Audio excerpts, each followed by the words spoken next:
If you clicked on this video, chances are you like me, someone who doesn't want life to just pass by, someone who's seeking more, not achievement, but in clarity, calm, and meaning. I used to believe that progress meant adding more to my life. More goals, more work, more hassle. But the real change began when I started subtraction. In Japan, we call this hikizan no bigaku, the beauty of subtraction. Not just in how we design our spaces, but how we live.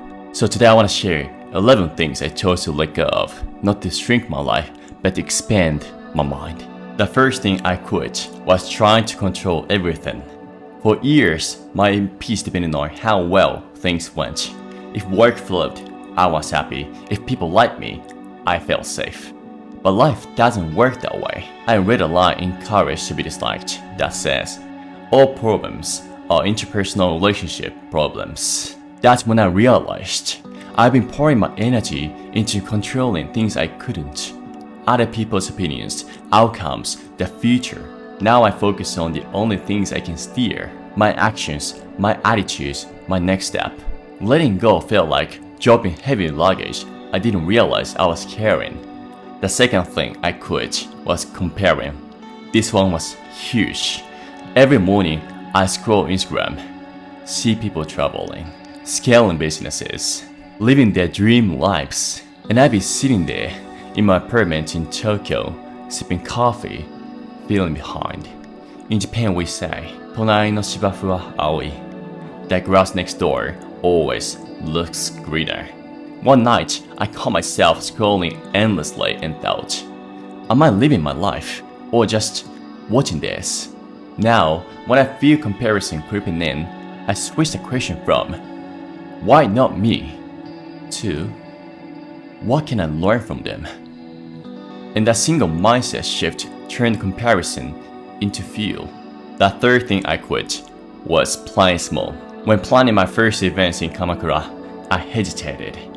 Should I book a small room for 10 people or reach the bigger 50-person space? I was terrified. Who was about to think people would come? But I remembered the phrase from Inamori Kazuo. 思いは招く. What you believe, you invite. I booked a large room. 30 people came. That decision taught me.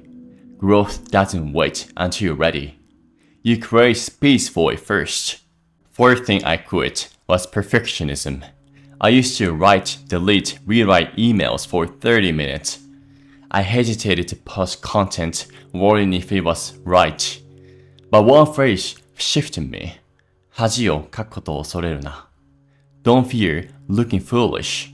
Now, I'd rather be real than polished. I let myself write imperfect emails, post imperfect videos, host imperfect events, because I realized perfection was the enemy of connection. Fifth thing I quit was consuming more than I create. This was a harsh truth to face. I used to tell myself I was learning, but really, I was just watching Netflix. One day, I asked myself, what if I use this time to create something instead? That's when I recorded my first real video. Was it perfect? No, but it was mine. Since then, I reminded myself, progress comes from showing up, not from watching. Sixth thing I quit was glorifying busyness. I'm someone who loves checklists, tasks, schedules. But one night, staring at my packed Google Calendar and thought, is this freedom or a new kind of a trap? In Japan, there is a saying, 足を知る. No sufficiency, live abundantly. Now I focus less on how much I do and more on whether it matters. Fewer tasks, more meaning. Seventh thing I quit was chasing external validation. For a long time, I made choices based on how they looked on the outside. CPA, Deloitte, a safe job in Tokyo. It all impressed people, but it didn't fulfill me. I realized I wasn't living my life. I was living the version that would get the most approval. Walking away from that was terrifying. I gave up the title, the salary, the stability, But in return, I gained something I've been missing all along. The freedom to live by my own value. To choose not what looks good, but what feels good. Everything I quit was mindless scrolling. After a long day, I used to relax by scrolling social media. But I end those sessions feeling empty. So I created a simple rule for myself. No social media after 9 p.m. Instead, I take walks. I sit outside. I watch the season change in Hokkaido. In Japan, there is a quiet appreciation code. Mono no aware. Finding beauty in fleeting things. And honestly, a 10-minute evening walk gives me more meaning than any TikTok video ever could. The ninth thing I quit was neglecting my health. I used to treat rest as something to earn. Sleep less, work more. That was my badge of honor. Until my body says, no more. Now, I treat rest, movements, and nourishments as non-negotiable. I no longer ask, do I have time? I make time because you can't build a dream life on a tired mind and body. 10th thing I let go of was waiting for perfect conditions. Before I started YouTube, I delayed for months. I told myself, I need a better camera and clear plan. But then, I remembered phrase from my grandmother. 思い立ったが吉日. The day you decide to begin is a lucky day. So I filled my phone, no fancy gear, just me showing up. The first small step changed everything. Now I remind myself, clarity comes after action, never before. The last thing I quit was choosing safety over authenticity. I stopped ignoring my inner voice. For years, I silenced the quiet whisper inside me, the one that said, this path isn't yours. I buried it under titles, paychecks, and other people's expectations.